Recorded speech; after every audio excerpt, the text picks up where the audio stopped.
Now before we start, we need to come up with a definition for poor. While there are many standards used to define this, we're going to make a few assumptions. First, if you're watching this video, you have access to the internet and some form of device that can get you online. Also, you have at least most of your basic needs met, although that doesn't mean it's not a stretch at the end of the month. Basically, if you compare it to the definition of wealthy, it means that your survival isn't tied to a monthly salary, or at least you have a year's salary saved. Then the definition of poor in this sense would be someone who is completely dependent on the next paycheck to survive. In other words, we are not talking about someone in dangerous poverty. With that said, let's look at how to get rolling in dough, raking in the dough, stashing the dough, and rolling in the dough. Number 1. List what you have. We all have skills and knowledge, that's our number 1 asset. The second is time and energy. Make a list of the assets that you have. Then there are lists of opportunities you can take advantage of. Look at what business structures are the most tax efficient. What skills do you have that mean you don't need to outsource certain services like bookkeeping? What trends are you seeing? Is there a trend that you can take advantage of? Knowing what you have will help you take a step toward new business success. Number 2. Use other people's money. We don't mean borrowing from your mother, we mean loans or money available to small businesses where you live. Most countries have some kind of small business fund or incentive to encourage people to start businesses. Check out what is available where you live. Sometimes you can get a grant or loan that you don't have to pay back if you stay in business. Alternatively, if you have a strong business plan, you may be able to get a loan from a bank. For example, if you want to get into real estate, your business plan would show a need for housing, the average rent in the area, and how that would cover your loan. You can also raise capital through crowdfunding. There are many websites that allow you to share your idea with the world, and those who share your vision can invest as a favor or for some kind of incentive.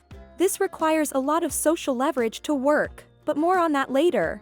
Number 3. Know your business models. How many businesses do you actually know? We don't mean industries, we mean the way businesses work, like a retail business model, or a dropshipping business model, or a restaurant business model. The more established business frameworks you know and understand, the more your mind can invent new problems to solve or ways to solve existing problems. This is essentially what a business is. Following a business model gives you a good understanding of what you need to make a small business in the same field a success. Number 4. List what you need. In addition to knowing what you have going for you and what you have to offer people, you need to figure out what you need to make your business plan a reality. Maybe you need a business plan before you can get a loan, or you need an e-commerce website before you can start marketing. List these things in order of priority.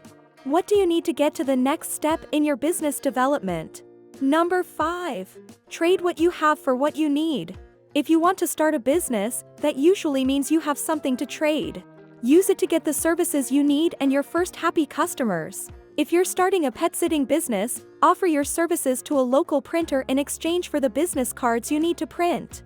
If you need a website built for your auto repair shop, offer a web designer an auto tune-up for a great business website. You always have time and skills to trade for goods and services, so you don't always need cash to move your business forward. Number 6.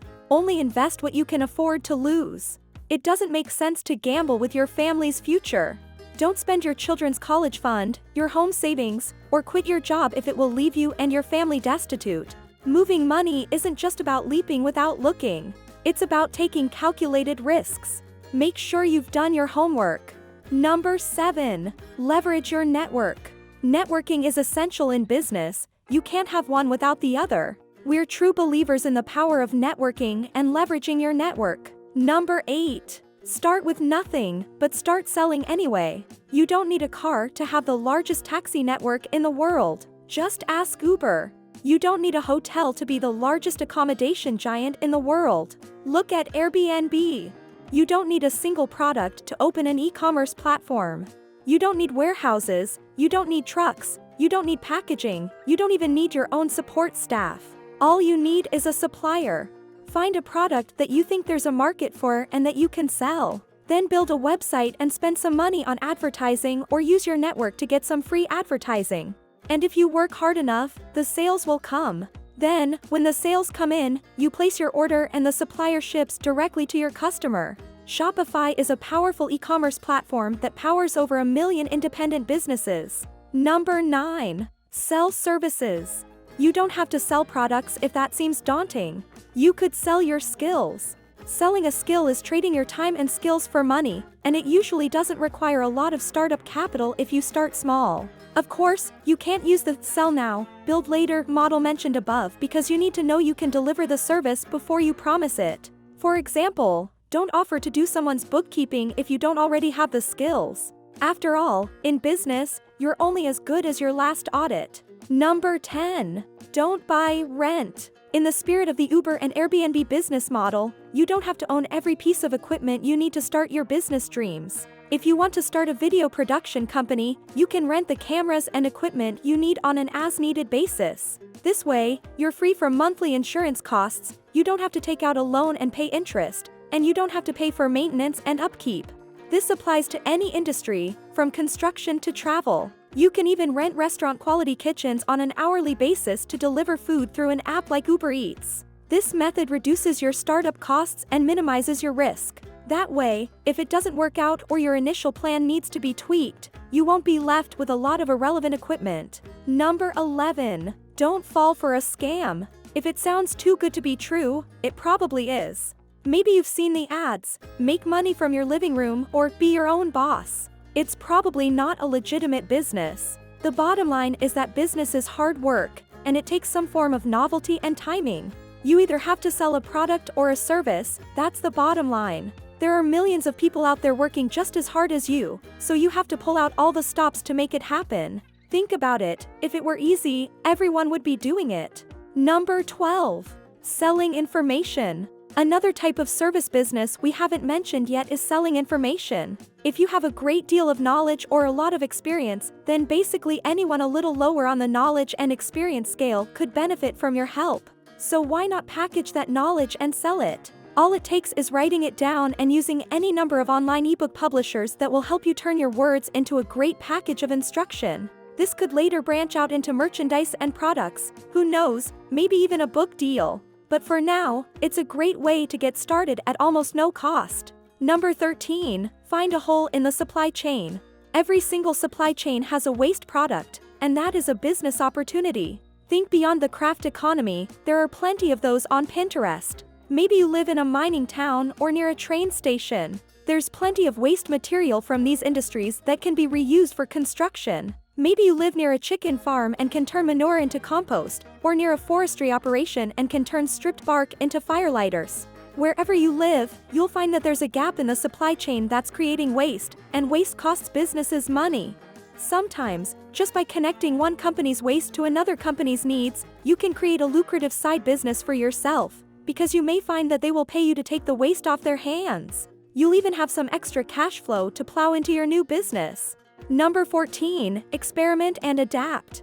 Rome wasn't built in a day, and neither are robust businesses. Take the time to experiment and adapt based on feedback and your experience in the marketplace. To have a competitive advantage, you must have the right mindset and be willing to adapt and not be fixated on a single goal or outcome. Rather, you need to be responsive to changes in the business and your market. Part of your competitive advantage as a small startup is having the flexibility to respond to your customers' needs and change tactics. Larger companies take much longer to change direction and take advantage of developments. Number 15. Keep it simple. Don't build system upon system and layer upon layer of business management. Keep it simple and work on the business proposition and delivering it to your customers. The more complex you get, the more problematic it becomes. All you need is a website and either money for advertising or a creative way to go viral on social media.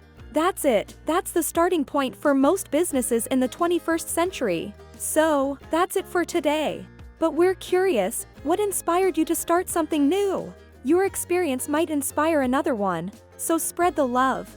And since you stuck with us to the end, what could that possibly mean? Your bonus, of course. Here it is. Did you know that Skyscanner got its start in MS Excel? There is nothing glamorous about Skyscanner's origins. The travel site is available in over 30 languages, is used by 100 million people a month and has over 500 employees. But when it started back in 2001, it was just a single Excel spreadsheet and an idea to create a site that compared flight prices for every single commercial airline in the world. 3 friends pooled their skills and tested their ideas until they had a product they realized could be a lucrative business. Co-founders Gareth Williams, Bon Grimes and Barry Smith never imagined it would grow into the multi-million-pound global business it is today. That could be you. Keep chipping away. Thanks for watching. We appreciate your thumbs up and always remember to subscribe for more videos every day. Yours.